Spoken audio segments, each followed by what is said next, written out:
What's going on, guys? And on this week's episode, we're talking about Thomas Muller, the weird stuff that he's doing with horses. We also talk about, are United in the mud, in the soil? Can they be saved? And we're discussing about how we bring more indigenous people into our game. Let's jump into this one.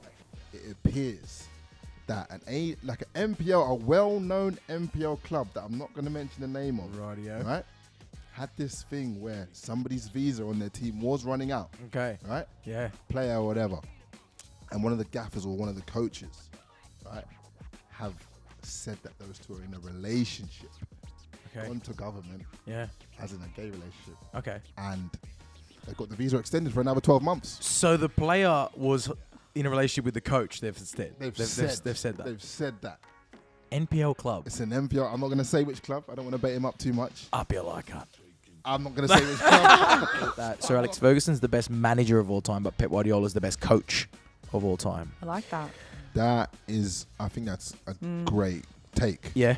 Yeah. Because whenever we see a player and we go, they've gone to City, like Grealish, for example, everyone's going, oh, well, Grealish is not really playing how he used to play and he's not picking up the ball here and there. But he's about to fit into Pep Guardiola's system. Yeah. He's not, nobody does that in Pep Guardiola's system, you know what I mean? So I reckon he does always, anyone that's gone there and succeeded, they've become a different level player. Whereas Sir Alex Ferguson for United, he changed things more from the foundations as well, the culture of the club. Management level, right? Management Not level. boots on feet. Yeah, exactly. Yeah. I think the actual culture of that club changed a lot under him. Yeah. More than City has with Pep. Look, there's a massive divide in the world. It's not just the footballing world now. Some people feel he's been a bit hard done by, right? Lost his sponsorship, all this. People are calling that he shouldn't even start, though. He's the other end of the coin. He shouldn't be allowed to play. He, of course, played for West Ham, kept a clean sheet, had a pretty good performance, I must add. Some people are saying he shouldn't play anymore. Michael Bisping, UFC legend, came out saying, fuck Zouma. Simple as that. If I see him out, I'll kick him in the face. Stay out of my way. Yeah. A lot of people are angry about this, Olan. What do you think? I've had a split, like I made a TikTok about it, that had many split opinions in terms of some people agreeing with me. People of colour maybe get treated a little bit differently, a little bit harsher. That the idea, and I think it was what Antonio said in his interview, where he said, well, tell me if it's, do you think racism and someone kicking a cat is of the same magnitude? Because we're rolling, I know people were saying Suarez's one was like 10 years ago and times were different, blah, blah, blah. But Suarez didn't get any of his Adidas sponsorships dropped. He got fined, I think it was 40k. Yeah, a couple games out. There was maybe a couple games out, and it doesn't seem like people are as in more uproar of what Suarez was doing back then. When you look at any sport around the world, anything that goes on when it hits social media, you see brands drop things immediately these days. It was never like that in the past. I think it's just dangerous territory now, and a brand it looks really poor for them to stay associated with a player when they've done something like that. At the end of the day, the guy kicked an animal. It doesn't sit well with me at all. Regardless of his race, I don't care like where he's from, what he looks like, I would react the same way. The West Ham fans, which you may have seen them from Green Street Hooligans, you know, they're quite the charming movie. Quite the charming bunch. They've made a bit of a song about it. So you know the Fabregas song? The Fabregas is magic. He wears a magic hat. He could have gone to Arsenal, but he said no to that. But that song, they debuted the Kurt Zouma song. Kurt Zouma is magic. He wears a magic hat, and if you throw a cat at him, he'll kick the fucker back. He kicks it to the left. He kicks it to the right. And when we win Europa League, we'll sing this song all night. Oh wow! Now, onside or offside from the West Ham fans to chant about that. VAR. Go VAR. You can't call VAR. Now there's been a lot of chat in the world football about like you can't chant about something that's going to offend someone, but do cats? But you offend who are you offending here? Are you offending the cats or are you offending the people that defend cats? It's because you're trivializing what he did. Okay.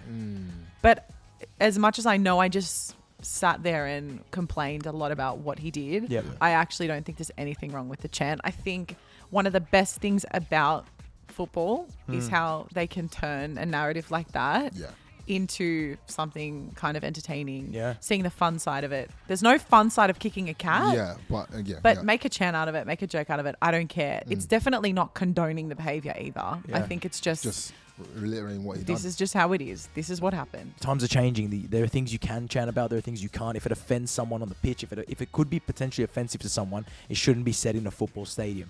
Does football need to get with the times?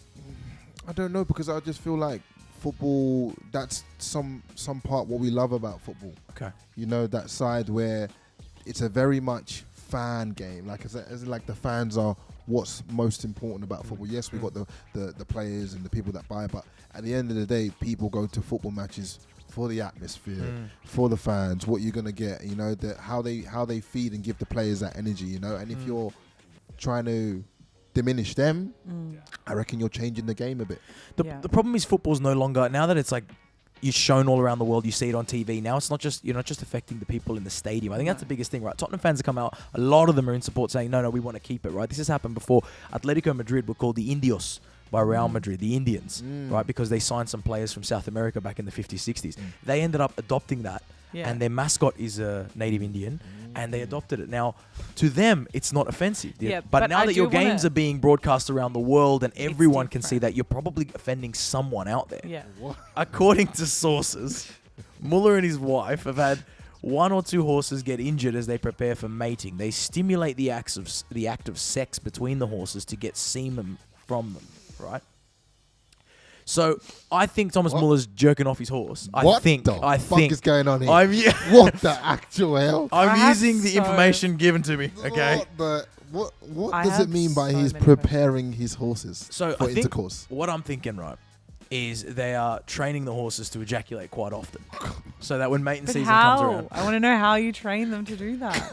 is he using is Thomas Muller jerking off a horse? I think that's what we all want to know. Is that what is going on Genuinely, here? I want. Or Because is that's because how absolutely else? disgusting. How else? What can we do to get more First Nations athletes playing football at the highest level? It really does start at grassroots level, Yeah. and getting them involved and finding opportunities for young children, young Indigenous children to start playing. And we know that there's definitely no reason why they wouldn't be good at it. They are naturally athletic and would even pick if it they up. did something like, obviously we know Tate's Aboriginal, like even if the A-League did something around Tate and like him being Aboriginal, celebrating him, Yeah. because I think most of them don't even know if there's any Aboriginal players in the A-League. They don't even know if that is a route for them to go, you know what I mean? So maybe the A-League needs to pay a bit more attention to what NRL have done and maybe take a little bit points from them and say, all right, well, we can do this and then celebrate them in this way, and then they feel more connected to Absolutely. the A-League, you know?